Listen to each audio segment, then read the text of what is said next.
El proceso de humanización, segunda parte. El origen de nuestra especie ha sido un tema ampliamente debatido. Antropólogos, biólogos, paleontólogos y hasta filósofos han intentado dar respuesta a esta pregunta. La pregunta es, ¿cómo fue el origen de nuestra especie? ¿Cómo se originó la especie?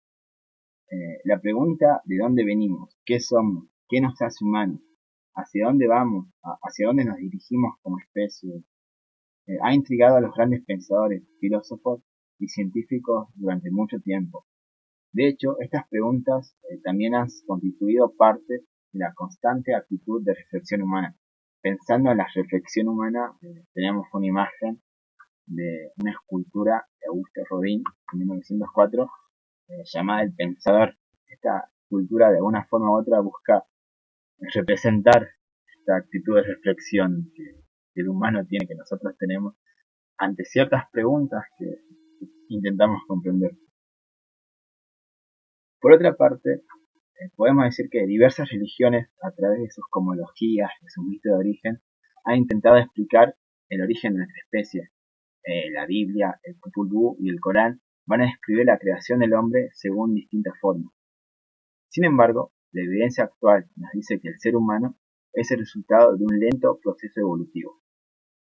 Este proceso en el cual nuestra especie fue adquiriendo gradualmente los rasgos que la diferencian de otros seres vivos y que no son propios, se conoce como el proceso de humanización. El concepto de humanización hace referencia a las diferentes etapas que componen el desarrollo evolutivo de nuestra especie. Cada etapa de este proceso se encuentra caracterizada por la adquisición de una determinada característica, condición o rasgo que es incorporada y posteriormente transmitida. Debemos tener en cuenta que cada rasgo que se adquirió y se heredó supuso una ventaja adaptativa que le permitió a nuestros ancestros sobrevivir y reproducirse de forma exitosa. En este sentido, podríamos decir que la humanización tiene que ver con un conjunto de rasgos que se van a heredar y transmitir, y que estos rasgos son lo que hoy nos constituyen como especie. Como habíamos dicho, diversas religiones han intentado explicar el origen del hombre a través de sus mitos de origen. Sin embargo, fue Charles Darwin el primero en abordar el origen del hombre desde una perspectiva científica y basado en la teoría de la evolución. Debemos tener en cuenta que si bien Darwin propuso un mecanismo teórico para explicar el origen del hombre a través de la evolución y la selección natural, no aportó pruebas que respalden sus hipótesis en los referentes al origen del hombre. Han sido posteriores investigadores los que aportarían la evidencia para probar que el origen del hombre, en realidad el origen de la especie, se debe a un proceso evolutivo. Acá hay dos libros que son muy importantes, El origen de las especies y la descendencia del hombre. Estos libros son importantes porque pusieron un cambio en la comprensión del mundo. Fueron publicados a fines del siglo XIX. La publicación de estos libros, por otra parte, también influyó directamente en el desarrollo de la antropología, la prehistoria y en los estudios de hominización. La idea de que el hombre compartía un ancestro en común con los primates y que se había originado a partir de un proceso evolutivo se oponía a las ideas religiosas de aquella época. El mismo Darwin fue ridiculizado por sus contemporáneos religiosos por presentar esta idea. Esto quiere decir que la idea de que el hombre descendía de otras especies a partir de un proceso evolutivo se opuso completamente a las ideas religiosas. Las caricaturas que se le hicieron a Darwin como que de alguna forma nos muestran esto, el choque que había con la sociedad que no podía creer en esto, era una idea muy moderna y muy adelantada en su tiempo. Sin embargo, con el tiempo, la teoría de la evolución se fue aceptando en diversos campos científicos y constituye la base de los estudios de la humanización. Bueno, con respecto a la evolución, lo primero que tenemos que decir es que si quisiéramos representar la evolución de la especie de forma gráfica, la evolución no se vería para nada de esta forma. La evolución no es unilineal, no es dirigida y no conduce al hombre europeo como vemos acá. la evolución no es tan simple y no se parece para nada a este cuadro. Bueno, así no es la evolución. Otra cosa que hay en estos cuadros es que por lo general siempre se representan hombres y siempre es como que el color de piel se va aclarando. Al mismo tiempo que se pierde pelo, se va haciendo más blanco. Bueno, esto no es así, la evolución no tiene nada que ver con eso. Si quisiéramos representar a la evolución de una forma gráfica, la evolución se parecería más a un árbol. Este árbol tiene un tronco en común desde el cual procedemos todos los homínidos y tiene a su vez diferentes ramas. Las ramas más grandes representarían los géneros y las ramas más chicas representarían las especies. Acá tenemos una apreciación del árbol con un poco más de detalle. Lo que me gusta de este árbol es que resulta muy ilustrativo y podemos ver cómo nosotros tenemos nuestro tronco en común que tiene que ver con la familia Homininae. ¿Se acuerdan que nosotros pertenecemos a la gran familia de los homínidos y que esta familia de los homínidos a su vez se diversifica? Bueno, tenemos acá los hominini. ¿Se acuerdan que los hominines tenían que ver con el ancestro en común que nosotros compartíamos con los chimpancés, con los bonobos? Bueno, ese ancestro en común seguramente era un hominini. Y cómo se diversifica esto en un momento y evolutivamente hay una rama que va a conducir, digamos, al Homo sapiens más adelante, pero también en un momento hay un ancestro en común con los Paranthropus y este ancestro en común con los Paranthropus y nosotros los Homo sapiens haya sido un Australopithecus. También es importante recordar que los Australopithecus eran homínidos y una de las características de los homínidos era justamente que poseían una locomoción bípeda. Aquí apreciamos otra representación del árbol evolutivo. Dentro de este árbol podemos distinguir a grandes rasgos a 5 grandes conjuntos que van a englobar a diferentes géneros y especies. La delimitación de estos grupos es solamente ilustrativa y no debe tomarse como un criterio rígido de clasificación. Teniendo en cuenta esto, nombraremos al grupo de los posibles prehomininos. Este grupo podemos decir que se discute si los integrantes de este grupo eran bípedos o no eran bípedos. Por eso son posibles prehomininos. El siguiente grupo tiene que ver con el grupo de los homininos reconocidos. Recordemos que una de las características de los homininos es justamente su locomoción bípeda. La mayoría de los que se encuentran dentro de este grupo son Australopithecus de diferentes especies. Vamos a ver de que acá sí ya hay evidencia más firme que nos dice que este género y que esta especie ya era susceptible de caminar bípedo. Esto sobre todo en base a la posición del foramen magno y en base a la estructura de la pelvis. Después tenemos otro grupo que es el de los Paranthropus. Acá vemos cómo a partir de los Australopithecus evolucionan y van a evolucionar por una parte dando origen a los Paranthropus y por otra parte Australopithecus también va a evolucionar dando origen a los primeros Homo. Este va a ser otro grupo y vamos a ver que el género Homo se caracteriza, además de ser bípedo, por otras cuestiones que tienen más que ver con el carácter cultural. El género Homo está asociado principalmente a la producción cultural. Y acá yo he agregado un quinto grupo, que en realidad no sería un grupo, sino que tiene que ver con el Homo sapiens moderno. Y esto ¿por qué lo puse acá? Porque más allá de que se pueda reconstruir con cierto detalle o no nuestro árbol filogenético, aún existen muchas dudas con respecto al origen del Homo sapiens moderno. En realidad no se sabe muy bien de quién desciende, o sea, o con qué otro Homo estaría emparentado. Se sabe de que posiblemente haya estado emparentado con Homo habilis, quizás con Homo erectus, pero en el medio no sabemos qué pasó. Así que el origen del Homo sapiens es un tema muy discutido y vamos a ver algunas cuestiones que tienen que ver con dicho origen. Por último, acá tenemos una representación de la filogenia de los homininos a nivel de géneros.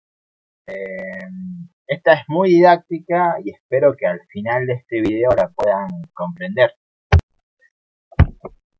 Como habíamos dicho, la humanización es un proceso evolutivo que tuvo diferentes etapas. En cada etapa se fueron adquiriendo y fijando ciertas características que se transmitieron a las siguientes generaciones. Estos rasgos, características, supusieron ventajas adaptativas que le permitieron a nuestros ancestros sobrevivir y reproducirse de forma exitosa. Para ilustrar las etapas de este proceso evolutivo, hemos imaginado 5 capítulos de lo que serían la saga de la evolución. Cada uno de estos capítulos resume de forma muy general y breve ciertos sucesos que están vinculados al proceso de hominización. Bueno, ahora vamos a empezar a ver rostros, vamos a empezar a ver caras, para comprender este proceso de hominización y que no solamente se quede con lo teórico, sino también ver cómo van cambiando la fisionomía, digamos, la conducta, también el comportamiento de nuestros ancestros en este proceso de hominización. Bueno, este capítulo, entre comillas capítulo, es el capítulo 1, homínidos, y la pregunta que inauguraría este capítulo es ¿cuáles serían nuestros ancestros más lejanos? Bueno, si queremos responder a esta pregunta de cuáles son nuestros ancestros evolutivos más lejanos, yo creo que acá empezaría todo por eso el capítulo número 1. Bueno, posiblemente nuestros ancestros más lejanos hayan vivido en el oriente de África hace unos 7 a 4 millones de años durante el Mioceno.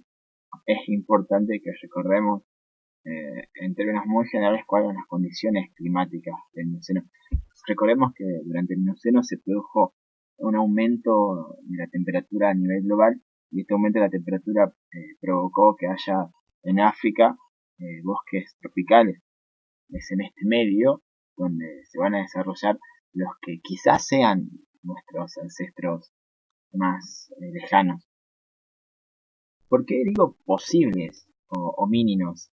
De hecho, el título es Hominini o Homíninos. Los homínines tienen que ver con el ancestro en común entre nosotros y el chimpancé.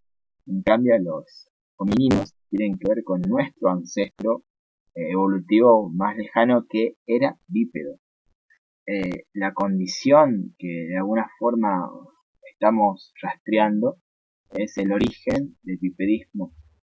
El origen del bipedismo sabemos que ya estaba presente con la Australopithecus afarensis lucy, eso ya lo saben los científicos, pero quizás este rasgo, la caminata, se remonte mucho más atrás. En este sentido, en base a ciertas características morfológicas, se ha pensado de que estas especies acá marcadas posiblemente haya caminado o no, o eran susceptibles por lo menos de caminar bípedo. Esto no se sabe, hay una discusión bastante constante con respecto a esto, por eso son llamados posibles. Por otra, por otra parte, en la literatura arqueológica, cuando revisamos diferentes manuales, diferentes libros, también es muy común que nos encontremos con esta especie, con estos géneros. Así que esta es la razón por la cual se han incluido estas especies y géneros en esta lista. Ahora sí, pasemos a ver fósiles. Y para ver fósiles es importante que recordemos nuestra pregunta inicial. ¿Cuáles son nuestros posibles ancestros más lejanos? Bueno, quizás, y solamente quizás, haya sido Sahelanthropus. Ahora, hay que decir de vuelta que es muy discutido esto. Bueno, ¿y cuáles serían las evidencias que nos indicarían que Sahelanthropus posiblemente haya sido susceptible de tener una marcha bípeda? Esto tiene que ver con la posesión del foramen magnum. Recordemos que habíamos hablado del foramen magnum y que habíamos visto que de acuerdo a la posición que ocupe se podía inferir si la especie o el organismo que tenía ese foramen magnum era bípedo o tenía otra forma de locomoción. En Sahelanthropus se ha encontrado que el foramen magnum está un poco adelantado en lo que sería con respecto al chimpancé o al bonobo. Es por eso, digamos, que se infiere que posiblemente haya sido susceptible de tener una marcha bípeda. Sin embargo, es muy discutido este hallazgo y no hay pruebas suficientes para decir que tiene una marcha bípeda. Otro fósil que tenemos que tener en cuenta es el perteneciente a Ororhynthus. Esta especie y este género ha sido definida sin un cráneo. Eso es muy interesante. Es por eso que se piensa otra vez de que esta especie, este género posiblemente haya sido susceptible de tener una marcha bípeda ocasional. Tampoco eran siempre bípedos. Bueno, después tenemos el género Ardipithecus, el cual tenemos dos especies. Acá lo mismo, se ha inferido el bipedismo, o el posible bipedismo de vuelta, por la ubicación del foramen magnus y por la estructura de la pelvis y el hueso fémur. Tanto Sahelanthropus como Sorin, como las dos especies de Ardipithecus, habrían vivido en un medio, en un hábitat mucho más cálido. Bueno, vamos a volver atrás y vamos a recordar el Mioceno. Habíamos dicho que durante el Mioceno se produce un aumento de la temperatura. Este aumento de la temperatura favorece el desarrollo de bosques tropicales en África. Es en este medio boscoso en el que se van a desarrollar estas especies, estos géneros. Esto es importante tener en cuenta porque vamos a ver que los cambios climáticos venideros van a incidir en la evolución y en el proceso de humanización, entre otras cosas.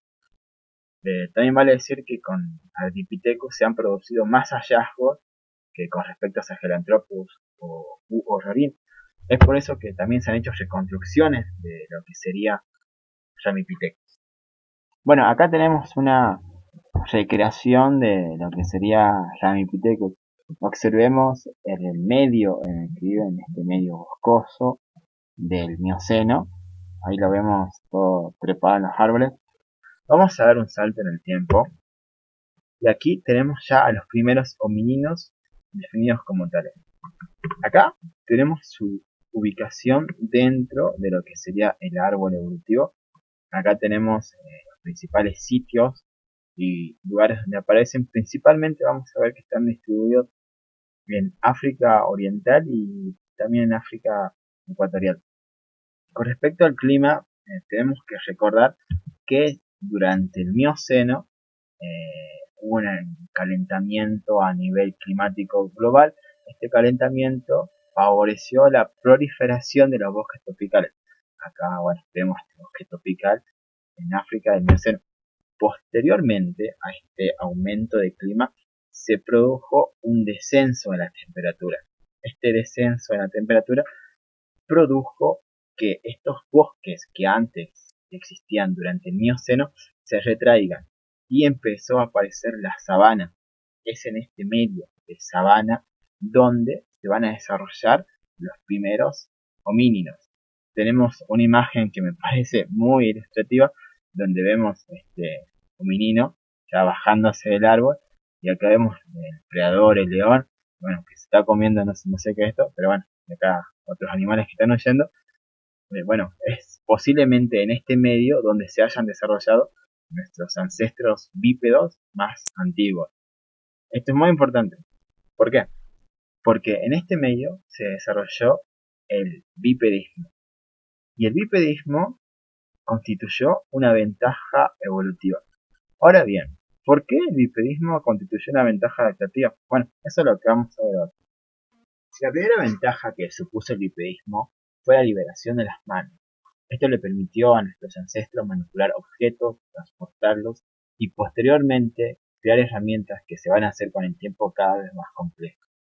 La liberación de las manos también nos permitió un mejor cuidado de las crías, a nivel de crianza, ya que permitió que se agarren a las crías y se las puedan transportar de un lugar a otro. Esto favoreció la supervivencia. Por otra parte, las posturas bípedas nos dio una mejor visión panorámica en territorios abiertos, posibilitando una mejor defensa ante los predadores. Por último, el bipedismo fue muy importante para colonizar espacios abiertos. Se puede decir que estos primeros homínidos que habitaban en estos medios de sabana aunque presentaban una marcha bípeda, aún van a conservar muchas de sus costumbres arvícolas. Bueno, si bien hoy sabemos de que existen diferentes clases de Australopithecus, diferentes especies, y se reconoce al género Australopithecus como tal, y se reconoce de que Australopithecus ya tenía una marcha bípeda, esto no siempre fue así. En 1925, Raymond Dart descubre en una cueva de Sudáfrica al niño de Tuank, un Australopithecus africano de unos 3 años de edad. Este descubrimiento reavivó los debates sobre el origen de la humanidad. El niño de Tuank representó la transición evolutiva entre humanos y simios. El hallazgo de este fósil y el posterior reconocimiento del género Australopithecus van a dar origen al nacimiento de la paleontología humana moderna. Debemos tener en cuenta que el hallazgo del niño de Tuank se produjo en 1925.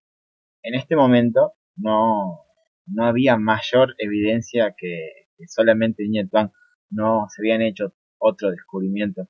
Así que por mucho tiempo el niño de Tuank estuvo guardado en unas cajas hasta que posteriormente otros investigadores empezaron a descubrir Australopithecus en otras partes de África y ahí sí se aceptó a Australopithecus como un género que tenía una marcha bípeda y un género que tenía distintas especies también. Esto quiere decir que si pensamos en nuestro ancestro evolutivo más lejano, este sería Australopithecus. Tanto Australopithecus como nosotros compartimos la marcha bípeda y el origen de este rasgo, esta característica adaptativa, tiene que ver con Australopithecus. Y si hablamos de Australopithecus, no podemos dejar de hablar de Lucy. Lucy es quizás la Australopithecus más famosa de todas. De hecho, hay bastantes películas que tienen que ver, digamos, con Lucy. Lo que filosóficamente significa Lucy. De hecho, algunos arqueólogos, antropólogos han llamado a Lucy como la madre de la humanidad.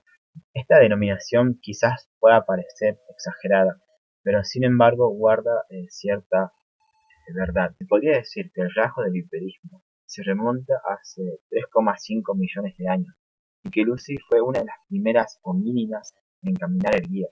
Quizás por eso se haya llamado a Lucy como la madre de la humanidad. Bueno, Lucy fue descubierta en 1974 por este señor de acá, Donald Johanson, y su equipo en la región de Afar, Etiopía. Dos cosas. Primero, esta es la reconstrucción de Lucy, bueno, está en el museo acá, se la está viendo todo el mundo. Y estos son los huesos en los que se basó esta reconstrucción. Se encontró aproximadamente un 40% del esqueleto de Lucy. Esto es un montón, es mucho. La mayoría de los fósiles de los homínidos, y de los homínidos también, son menos que esto, y este hallazgo, digamos, fue excepcional en cierto sentido.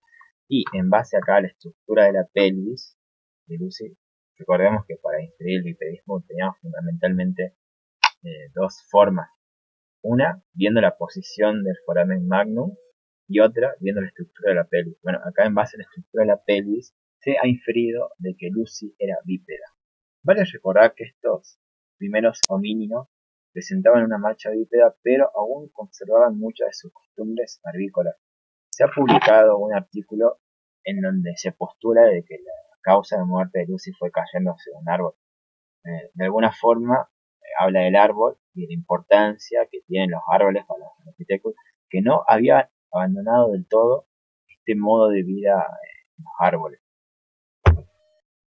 Por otra parte, en Etoli, Tanzania, se han encontrado otro tipo de evidencias que no están vinculadas con el registro fósil, que nos indican de que Australopithecus podía caminar bípedo.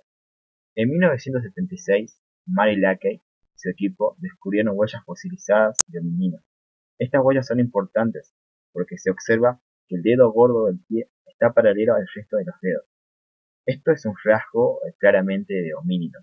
Por otra parte, estas huellas nos sugieren que estos primeros homínidos caminaban de forma erguida más habitualmente de lo que pensábamos.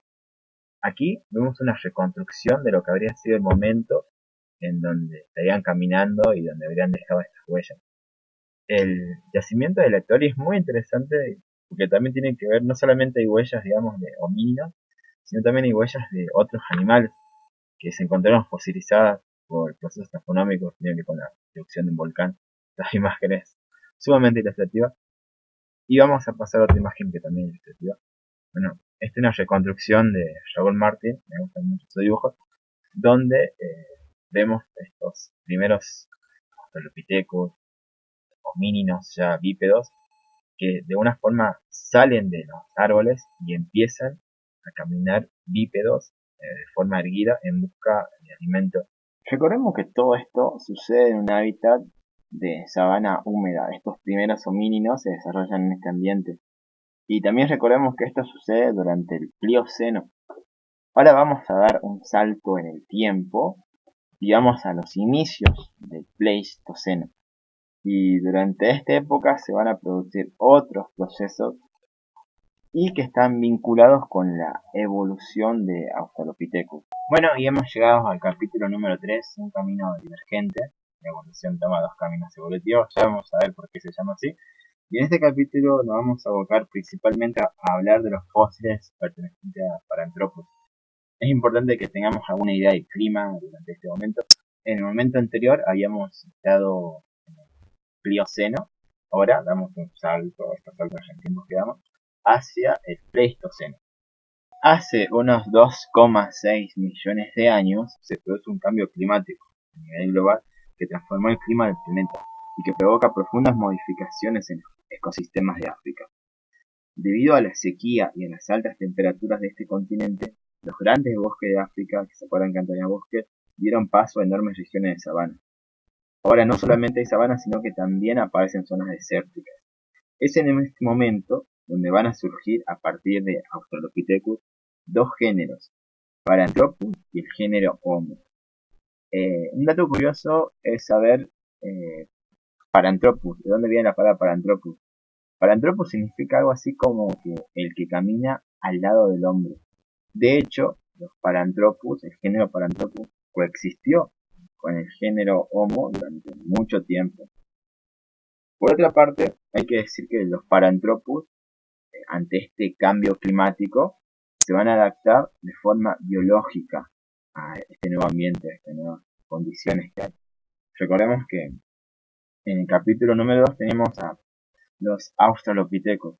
Podemos decir que los Australopithecus evolucionaron y dieron origen, por un lado, a Paranthropus, quienes se adaptaron biológicamente a los cambios climáticos, y por otro lado van a dar origen al género Homo, que ya vamos a ver que tuvo otro tipo de adaptación a estos cambios que se dieron en África. Bueno, acá está la ubicación de Paranthropus dentro del árbol evolutivo. Bueno, vamos a seguir, ahora vamos a ver fósiles. Acá vemos los fósiles de Paranthropus. Lo primero que tenemos que notar es el cráneo. Acá vemos las crestas sagital.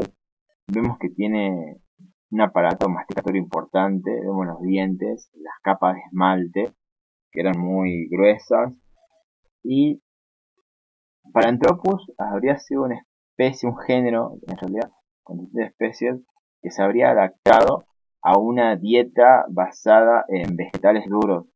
Es por eso que presenta estas características morfológicas. Acá tenemos una reconstrucción del cráneo, en base al cráneo de Paranthropus. Básicamente se parece a una especie de gorila actual, no significa que haya sido así, pero lo que se sabe es que Paranthropus, por las características del cráneo, sí tenía un aparato masticatorio bastante potente, y este aparato estaba especializado en comer estos vegetales duros que tenían que ver, digamos, con las condiciones climáticas de este momento. Paranthropus se va a adaptar biológicamente a los cambios medioambientales, y estos son los fósiles que tenemos, y aquí tenemos la reconstrucción. Bueno, y llegamos al género Homo, al capítulo 4. Recordemos que nosotros, nuestra especie Homo sapiens, como dije, Homo, pertenece al género Homo. Acá tenemos la ubicación del género Homo dentro del árbol evolutivo. Vemos de que en algún momento compartimos algún ancestro con los Paranthropus, este ancestro había sido un Australopithecus. Los Australopithecus eran los primeros homínidos. Y ahora vemos que surge en el Pleistoceno, inicio del Pleistoceno, este género, el género Homo. Y bueno, como habíamos dicho, hace 2,6 millones de años se produce un cambio climático que altera las condiciones ambientales. Del género Australopithecus emergieron dos nuevos géneros, el género Paranthropus y el género Homo. Mientras Paranthropus se adaptó biológicamente a los cambios ambientales, el género Homo desarrolló un sistema de adaptación extrasomática que le permitió progresivamente adaptarse a su entorno de forma cada vez más exitosa. Los humanos han sido capaces de adaptarse a su medio a través de cambios distintos a los genéticos. Esto no implica que no hubieran cambios biológicos, pero vamos a decir de que una de las características principales del género Homo es el surgimiento de la cultura, por decir una forma. La evolución cultural resulta más efectiva que la biológica, porque es más rápida y se puede aprender. Podemos decir que la capacidad de crear herramientas constituyó el primer hito cultural que nos convirtió en humanos. En este sentido, tenemos que decir de que las primeras herramientas de piedra se encuentran asociadas a especies del género Homo. Esto es crucial porque acá encontramos de que el género Homo no solamente se caracteriza por sus rasgos morfológicos, sino también de que el género Homo fue el primero que empezó a producir artefactos culturales. Esto es importante y hay que remarcarlo. Los primeros Homo surgieron hace 2,6 millones de años en el continente africano. Van a surgir acá en África. Posteriormente se van a ir expandiendo a diferentes lugares como Eurasia, y Eurasia involucraría Europa y Asia, y posteriormente el género Homo se va a expandir por todo el mundo. Más allá de que nosotros seamos la única especie viva del género Homo, vale decir que existieron diferentes especies del género Homo. La más antigua quizás haya sido Homo rudolfensis, sin embargo Homo habilis fue descubierto mucho antes, así que nosotros nos vamos a enfocar en Homo habilis, nos queda pendiente Homo rudolfensis. También es importante decir que el género Homo habitó distintos ambientes en distintos tiempos y se fue adaptando a cada uno de ellos de forma eficaz. Esta adaptación a los ambientes tiene mucho que ver con la capacidad de producir herramientas de piedra y otras innovaciones de carácter cultural. Acá tenemos una lista un poco más detallada del género Homo y de sus especies, y por otra parte podemos ver cómo distintas especies del género Homo se encuentran asociadas a distintos periodos culturales. Recordemos que Lubbock había sido el que define el paleolítico, hace una distinción entre el paleolítico y el neolítico. El paleolítico significa la piedra antigua, por decir una forma, pero el paleolítico no es lo mismo, no es un periodo homogéneo, es todo igual, sino que también el paleolítico ha sido dividido en tres grandes momentos. Estos tres grandes momentos del paleolítico van a estar asociados a diferentes tipos de homínidos, especies de Homo. Acá esta lista es solamente para mostrar, por ejemplo, el Homo habilis, el Homo rudolfensis, Ergaster y Erectus pertenecerían al paleolítico inferior. El Homo neandertal sería un representante del paleolítico medio y el Homo sapiens sería el representante máximo del paleolítico superior. A lo largo del paleolítico vamos a ver que se producen cambios. Estos cambios no solamente están relacionados con cambios biológicos en la especie de Homo, sino sobre todo con cambios culturales. Como habíamos dicho, el género Homo se caracteriza por poseer una cultura material y por fabricar instrumentos. Podemos ver aquí que diferentes especies del género Homo se encuentran asociadas a distintas clases de artefactos líticos. Y bueno, acá trazamos un modo de evolución de estos artefactos. Por ejemplo, acá tenemos a Homo habilis y acá Homo ergaster. Homo habilis está asociado al modo 1 novayense. Estos instrumentos de piedra son muy toscos, puede decir. Y mientras Homo ergaster, ya un poco más adelantado en el tiempo, está asociado al modo 2 acherense. Acá hay un cambio en el trabajo lítico, en la talla lítica, y esto es, podríamos decir que un poco más complejo que el modo 1. Tanto habilis como ergaster y otras especies de Homo pertenecen al Paleolítico inferior. Acá vemos un cráneo de Homo neanderthal y este Homo está asociado al modo 3, al modo musteriense. Homo neanderthal es el representante, el Paleolítico medio, como habíamos dicho, y acá vemos que la tecnología cambia.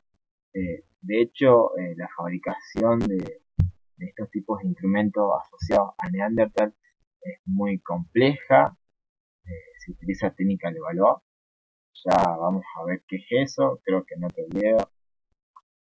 Y acá tenemos Homo sapiens, que está asociado a dos modos: el modo 4, que corresponde al Paleolítico, y el modo 5, que corresponde al Neolítico. Vemos cómo el trabajo de piedra va cambiando a lo largo del tiempo. Pasamos de tener este trabajo con piedras muy tosco, por decir una forma, a tener un trabajo mucho más fino, se podría decir así una forma, con Homo sapiens. Esto de una forma u otra busca ilustrar cómo fue la evolución cultural y la evolución de instrumentos de piedra, que no fue la única, sino como que también se pusieron otro tipo de innovaciones aparte de la fabricación en instrumentos de piedra. También se van a producir cambios en la dieta, cambios en el comportamiento, cambio en las formas de vivienda, en las formas de asentamiento, y vamos a ver otro tipo de cambios que tienen que ver con la aparición del arte. Esto fundamentalmente se va a ver con Homo sapiens. En fin, lo político solamente refleja un aspecto de lo cultural, quizás el aspecto más que mayor se ha conservado, pero sin embargo es importante destacar de que se produjeron muchos cambios en el Paleolítico, y que estos cambios que se producen son los que marcan de alguna forma la diferencia entre el Paleolítico inferior, el Paleolítico medio y el Paleolítico superior. Son cambios culturales que no solamente tienen que ver con la evolución en el modo de trabajo en piedra. A continuación vamos a ver una lista, una representación de los homos.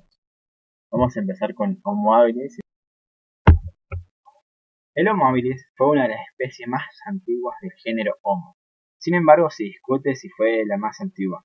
El Homo habilis tiene una cronología de 2,3 millones de años a 1,6 millones de años. Recordemos de que habíamos visto de que, bueno, si bien Homo habilis fue postulado como el Homo más antiguo, posteriormente se hicieron otros descubrimientos donde se descubrió Homo rudolfensis y este habría sido más antiguo que habilis. Sin embargo, acá ponemos habilis para no entrar en tantos detalles y hacer una secuencia breve de cómo habría sido el proceso de hominización. Hay que tener en cuenta de que Homo habilis posee una capacidad craneal superior a Australopithecus de unos 500 a 800 centímetros su capacidad craneal, y este aumento en la capacidad craneal de una forma u otra también está correlacionado con el cambio en la tecnología lítica. Por otra parte, también vale decir que Homo habilis cambia la dieta, deja de ser vegetariano o de comer más vegetales que otra cosa y empieza a consumir carne. Esto es muy importante y marca quizás un antes y un después con respecto al proceso evolutivo. Que Homo habilis empiece a incorporar la carne también responde a un proceso evolutivo. Al tener un cerebro más grande, Homo habilis necesita mayor consumo de proteínas. Un cerebro grande implica mayor necesidad energética. En este sentido, la creación de estas herramientas habría permitido romper los huesos de determinados animales y acceder, a partir de la ruptura de estos huesos, a la médula ósea. Sabemos que la médula ósea es muy rica en proteínas. Bueno, esto es un dato quizás de color para Homo habilis. Acá tenemos una reconstrucción del mismo, de Homo habilis, y es muy ilustrativa porque vemos a un padre enseñándole algo a su hijo. Está enseñando a lascar, a producir herramientas de piedra. Eh, Tengamos en cuenta de que la transmisión de información es cultural, o sea, este tipo de situación que acá observamos es muy significativa, ya que el Homo habilis no solamente le transmite a su descendencia información biológica o genética, sino también información cultural, información de cómo se talla, dónde se caza. Este tipo de información fue importante para la supervivencia y la adaptación de nuestros ancestros. También es importante decir de que los primeros hallazgos de Homo habilis se produjeron en la garganta de Old Dubai, en, en Tanzania, y en Koifora, en Kenia. De estos lugares, en Tanzania y en Koifora, en Kenia. Ahora pasamos a Homo ergaster, damos otro salto en el tiempo y vamos a caracterizar a Homo ergaster. Homo ergaster tiene una cronología que va desde los 1,8 millones de años hasta los 0,8 millones de años. A diferencia de Homo habilis, este Homo posee herramientas de piedra mucho más complejas, que pertenecen al modo 2 o achelense. La mayor cantidad de fósiles adscritos a esta especie han sido encontrados en el lago Turkana, en Kenia, en África. Acá tenemos dónde fueron encontrados. También vale decir que la capacidad craneal de Homo ergaster aumenta con respecto a Homo habilis. Como dijimos, esta va a ser una constante a lo largo de este proceso de comunicación evolutivo, el aumento de la capacidad craneal correlacionado con cambios en la industria lítica, con cambios en los patrones de asentamiento, con cambios en la dieta y con otros cambios culturales que se van a producir a lo largo del tiempo. Cuando tenemos que referirnos a la prehistoria, no tenemos que ver a las evidencias como aisladas unas de otras. Lo lítico tiene relación, es parte del comportamiento humano y es solamente una parte del comportamiento humano, no es todo. Así que siempre en arqueología y en prehistoria tratamos de ser holísticos en este sentido y de reconstruir los comportamientos en base a toda la información que poseemos. Acá tenemos una representación de lo que sería un Homo ergaster.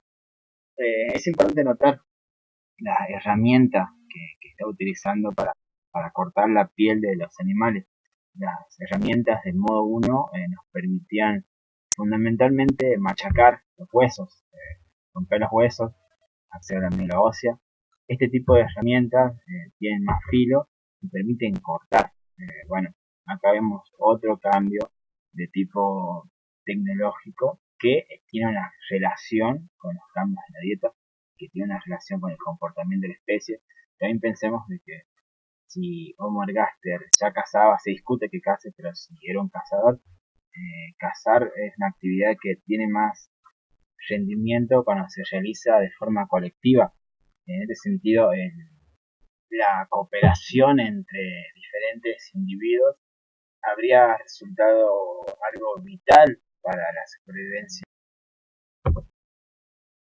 Bueno, llegamos a Homo erectus. Vamos a decir que la principal característica de este Homo es que ha sido el gran viajero de la prehistoria. De hecho, la expansión inicial de Homo erectus fuera de África se produjo aproximadamente hace 1,8 millones de años. Vamos a ver que se produjeron expansiones de África hacia distintas partes de Eurasia y que estas expansiones son muy importantes cuando tenemos que discutir el origen del Homo sapiens moderno. De hecho, las teorías o los modelos multiregionales van a tener muy presente estas migraciones de Homo erectus para explicar el origen del Homo moderno. Bueno, otra cosa que podemos decir de Homo erectus es que tiene una capacidad craneal superior a las anteriores Homo de unos 850 a 1100 centímetros cúbicos. La dieta habría sido omnívora. Sin embargo, con Homo erectus se observa que hay un manejo más intencional del fuego. De hecho, distintos yacimientos de distintas partes de Eurasia van a presentar evidencias de Homo erectus asociado al fuego. También el modo tecnológico de Homo erectus habría sido el modo 2 achelense. Estas son algunas características muy básicas de Homo erectus. Vemos acá la dispersión en este mapa que habría tenido desde África hacia otras partes. Justamente es un gran viajero Homo erectus, y algunos investigadores piensan de que el fuego habría sido una tecnología, digamos, que habría permitido que estos viajes, estas migraciones se puedan realizar. Recordemos que la invención del fuego o el descubrimiento del fuego en todo caso, fue una de las cosas quizás revolucionarias que se dieron durante el Paleolítico inferior. Fue uno de esos cambios o innovaciones tecnológicas que posteriormente se van a incorporar y se van a utilizar con más frecuencia.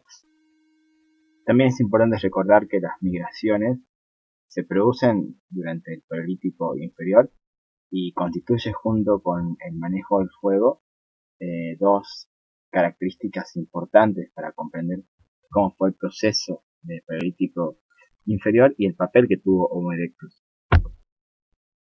Aquí vemos una representación de un grupo de Homo erectus reunidos en torno a una fogata.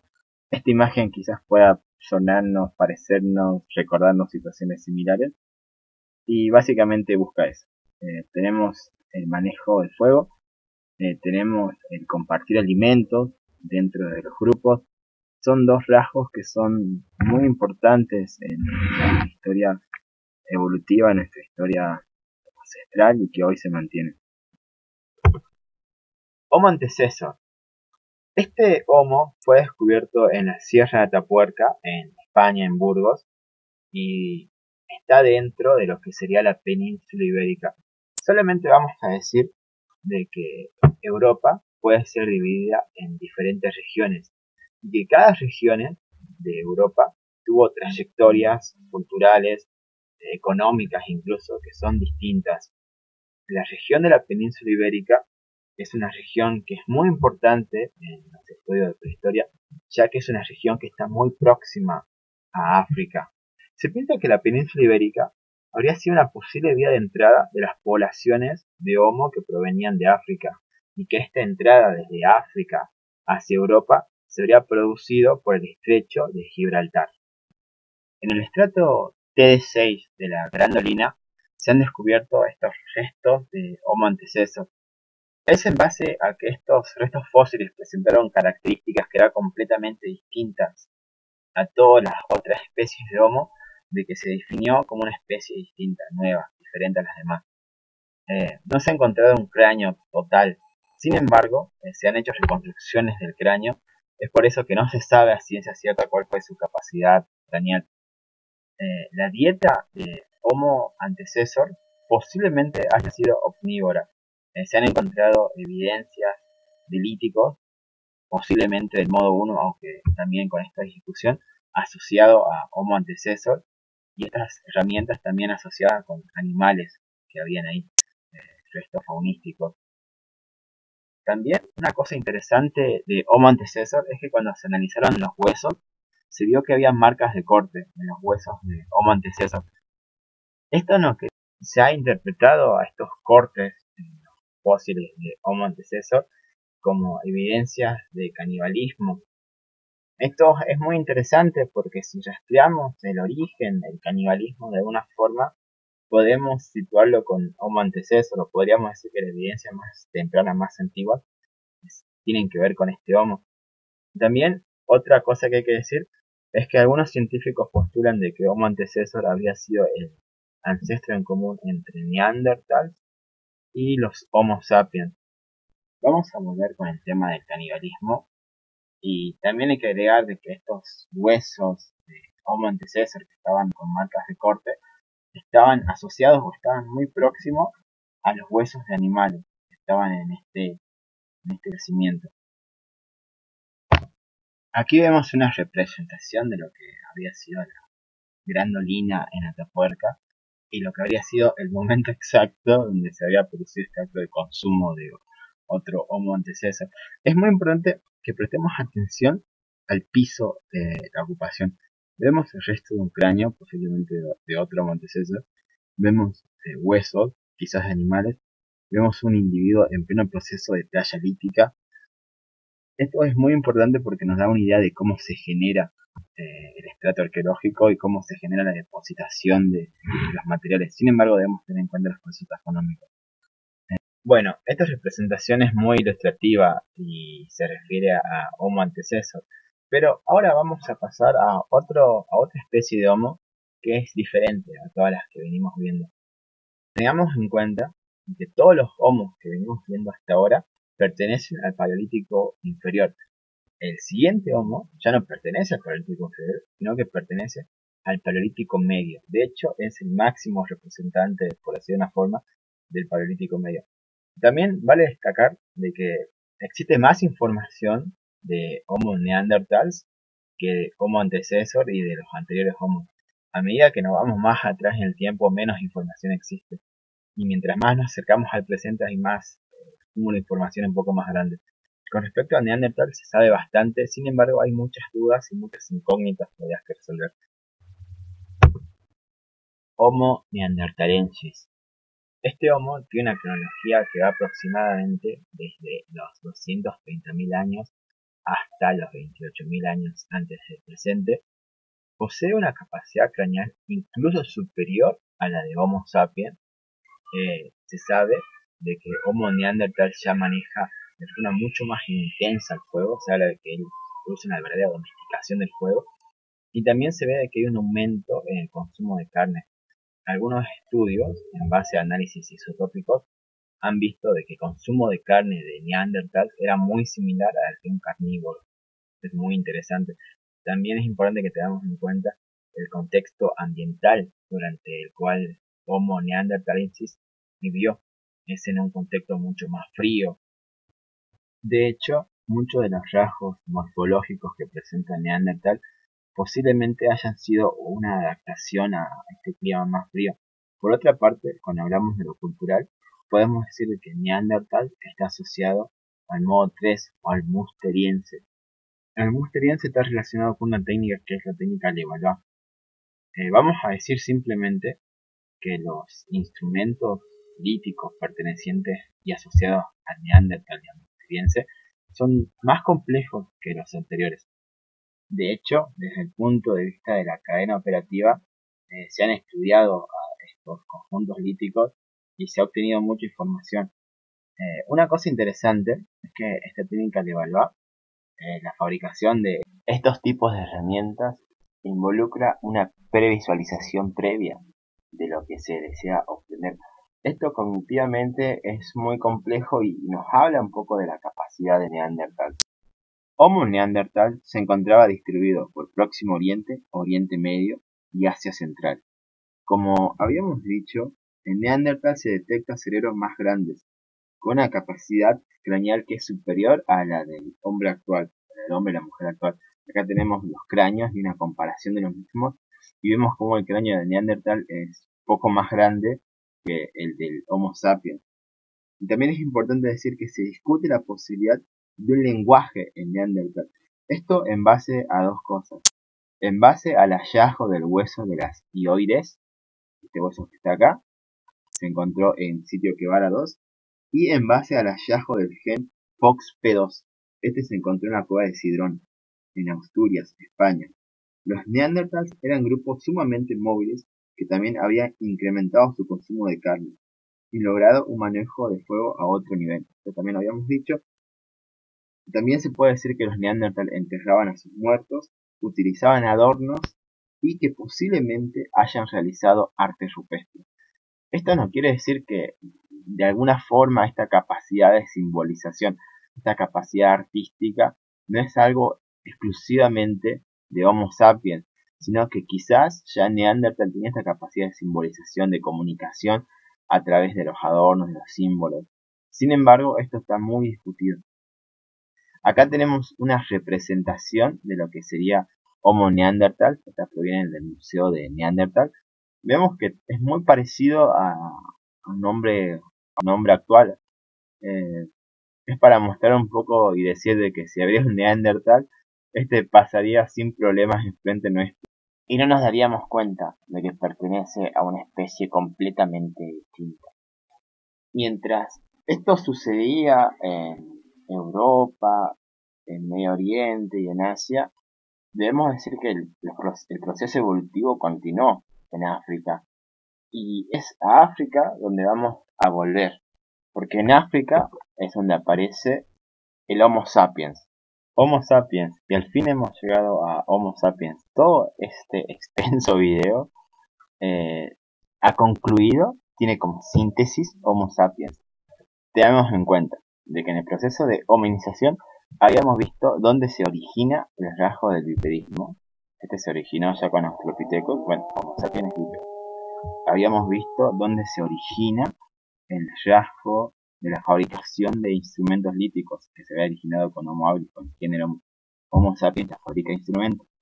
Habíamos visto que con Ergaster y con Erectus se había producido el uso del fuego. Homo sapiens también ya maneja el fuego. Habíamos visto después de con Neandertal ya había una idea de la simbolización, de la expresión a través de los adornos, del posible arte. Homo sapiens ya produce arte. Lo que cuando nos preguntamos cuáles son los rasgos, características que nos definen como humanos, podemos decir de que el bipedismo es el tamaño del cerebro, la fabricación de instrumentos y el arte son algunas de las características que nos pueden definir a nosotros como especie, como humanos. Vemos de que todos estos rasgos tienen una historia, pero de que todos estos rasgos se resumen, se sintetizan con Homo sapiens. Por otra parte, vamos a decir de que esta especie, Homo sapiens, nuestra especie, es la especie más exitosa de todas en términos adaptativos. Vemos de que tiene un origen en África, esto vamos a ver lo que se discute más adelante, pero pensemos que tiene este origen en África y que se expande a diferentes partes del mundo con diferentes ambientes y que Homo sapiens lo hace de forma exitosa, no se extingue. O sea, actualmente seguimos vivos, así que está bueno eso. Y nada, es importante resaltarlo eso. Por otra parte, nosotros en este video solamente nos estamos refiriendo al paleolítico superior, no vamos a tocar el neolítico ni otros momentos porque sería demasiado extenso, y lo que estamos viendo es el proceso de hominización. Podemos situar a Homo sapiens, que el origen de Homo sapiens fue hace 315.000 años, pero que sin embargo Homo sapiens fue el representante máximo del paleolítico superior. Durante el paleolítico superior vamos a decir simplemente de que Homo sapiens se caracteriza por tener diferentes tipos de conjuntos líticos. Esto van desde el aurignaciense, al gravetense, al solutrense, al magdaleniense. Homo sapiens también va a incorporar el hueso dentro de su modo tecnológico. Como la característica principal de Homo sapiens vamos a señalar, hay muchas en realidad, la capacidad de simbolización de este Homo. A diferencia de todos los anteriores Homo sapiens, nuestra especie se caracteriza por dar un salto cualitativo y cuantitativo en lo que respecta a sus expresiones materiales que se remiten a ideas, a conceptos abstractos, a su cosmovisión, a su religión. Ejemplo de esto son el arte rupestre y el arte mobiliario. Más allá de que no podamos acceder al significado de estas expresiones, podemos decir de que todas estas tienen una intención comunicativa. Y esto es muy importante. Pensemos la complejidad que tiene la realización de cualquiera de estas obras. Requirió un gran esfuerzo y fue por algo. El significado quizás no lo sepamos nunca, pero sabemos de que hubo una inversión y que fue por algo, y que ese algo tenía que ver con comunicar algo. Esto es muy importante, que la comunicación no solamente es verbal, sino también se produce a través de símbolos, a través de esquemas, a través de distintos medios y soportes que no son verbales. Esto es muy importante y yo creo que es uno de los rasgos que nos constituyen como humanos, la capacidad de comunicar de ideas abstractas de forma visual. Esto es una constante que con el tiempo se va a ir desarrollando cada vez más y va a desembocar, entre otras cosas, en un sistema de escritura. La foto de representación del Homo sapiens no la pongo porque tendríamos que verlo en un espejo y sería tal cual una ilustración perfecta. Aquí no quería dejar pasar estas imágenes por alto y darle un poco de detalle. En la imagen de la izquierda corresponde a la cueva de Lascaux, en Francia. Esta cueva es muy interesante, es magnífica básicamente, las imágenes que tiene son impresionantes. Hoy en día constituye parte del patrimonio mundial. Este caballo es el caballo Volger en Alemania. Solamente voy a decir que es muy interesante cómo fue hecho la materia prima. Fue hecho en los colmillos de mamut. En base a esa materia prima se fabricó a este caballito. Tiene mucho detalle, fue muy laborioso hacerlo. Y ya tenemos también a las famosas Venus. Simplemente esto para decir que estas serían algunas de las expresiones que desarrolló el Homo sapiens durante el Paleolítico superior. Justamente esto, pensar en el arte como algo que nos constituye. Acá tenemos algunas evidencias de esto. Ahora vamos a pasar a la última parte de todo esto, al capítulo 5, que es algunas teorías sobre el origen de los seres humanos modernos. El origen de nuestra especie y el proceso de cambio hasta llegar a la diversidad actual, la diversidad de identidad social, cultural, genética, espacial, es un tema antropológico por excelencia. En este capítulo vamos a presentar de forma breve un resumen en realidad de los principales modelos evolutivos.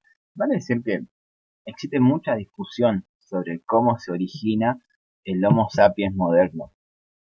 Este proceso de hominización nos permitió conocer de alguna forma a nuestros ancestros.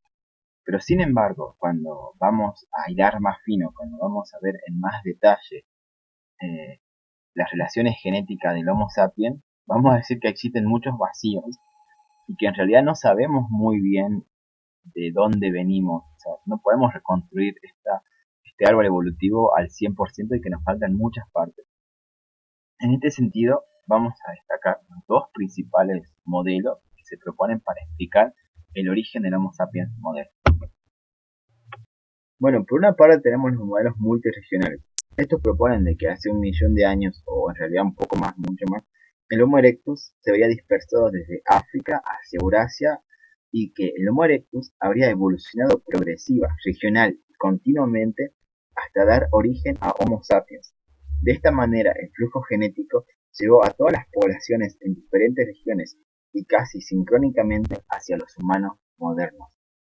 ¿Se acuerdan de que habíamos dicho de que la salida de Homo erectus de África era muy importante y había que tener en cuenta de que Homo erectus había sido este gran mochilero, este gran viajero?